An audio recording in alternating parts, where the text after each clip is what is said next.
Mr. Tony or Miss Sarah. There was never a straight first name basis, and maybe some of those things weren't too bad at that time. He wanted the best for his family and his community, and now a grandson is on a quest to gather and share the wisdom of his grandfather, the Reverend W.J.G. MCLIN, in a documentary. I want people to come away knowing that he did really and truly want us to all worship together and be together as one and help each other and, you know, be a better people as a whole, not just separated and things like that. Also, I want everyone to really come away from it thinking and hoping that they wish they would have known him, you know, that he would have been a part of their life like I sorely wish that he would have been a part of mine. Next, we turn our attention to the celebration of the life of longtime journalist and community activist Mattie Bell Woods, who lived and loved her life all of her 102 years.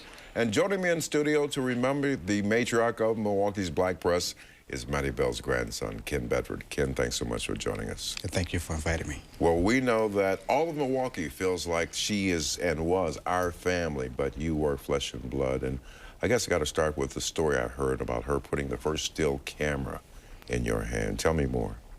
Yeah, it was my first birthday, not my very first birthday, but it was a birthday that I was a teenager, and she put this Kodak, a camera in my hand, a black and white camera. She said, okay, start taking pictures. And from that, I ended up working at the Milwaukee Star newspaper, and I became the circulation manager. And then from there, she said, why don't you write a column? And I started to write a teen column for the Milwaukee Star newspaper, and that started me on my way. And from there, I went to the Milwaukee Courier newspaper in the role or in the capacity of a still photographer, a circulation manager, and a teen columnist. And, you know, one thing kept leading to another. But Mattie Bell was so instrumental in getting me started with that. And I just started from the camera. And I might add that now you're coming up on 30 years working for the ABC affiliate in Chicago. I work at ABC TV in Chicago as a news photographer. And during that time, I worked with Oprah Winfrey for 5 years as her studio photographer. Max Robinson, Peter Jennings, and Frank Reynolds. We traveled all over the world doing news stories. So, I mean, all of that started from that little camera. And Mattie Bell was so instrumental in guiding me for that. In the obituary that I write for her, I'm writing something that says about her spirit. And as Mattie Bell began to reach her centenarian spirit, or her 100th birthday. Yeah, okay. Right. I'm sorry. She was able to, a lot of people began to look at her and say, what is the secret? Is there a magic potion? Is there something that's going on? What are you eating? What are you doing? What are you exercising? And I just thought about it. I said, wait a minute, no. Mattie Bell has this spirit, and this spirit is keeping her young. It's keeping her vibrant. It's giving her all this energy, and that is her spirit. Her spirit came from doing and giving things. And if you look at all that and analyze it, you begin to see that her joy was in giving to others.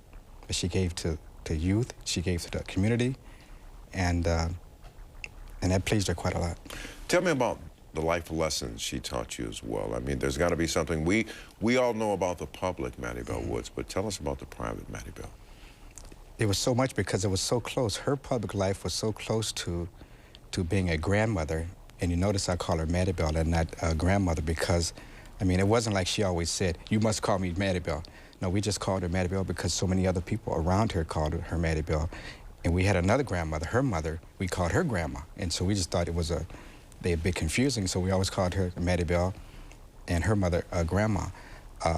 Again, the lesson or the legacy that Mattie Bell taught and is teaching me is that the spirit, what it is, there's no magic what you eat, there's no magic what you drink. It's how you live your life and what you give. And if you're able to give and give something without looking for any payback, then that is your gift. And that will keep you young, that will keep you vibrant, that will keep you feeling well. And Mattie Bell enjoyed life, and she loved giving. And I think that is the magic formula or potion that she lived by. And that is what I'm still learning right now. Now, I understand, out of respect, the Party Line column will be retired. That had run in the Milwaukee Courier for quite a few years, huh? First of all, I want to thank Mr. Gerald Jones, the Courier publisher who gave Maddie Bell this tremendous forum in order to reach so many different people in the community, and she gave them an opportunity to voice their opinion. Not voice their opinion, but have their names mentioned and then brought to light. Most of these people would never have a chance to be able to be in the limelight. And Maddie Bell would cover birthday parties, you know, weddings, who's going to war, all of that.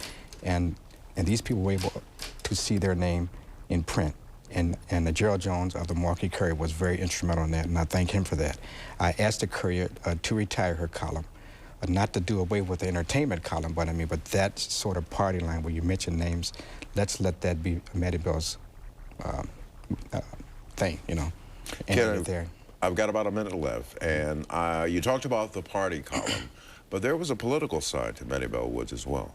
That's right. Maddie Bell was a kind of person, again, all this stuff we're learning what we need to be. Very quickly, Maddie Bell put a person in office, Leroy Simmons, and he was in office. She went out to register people to vote.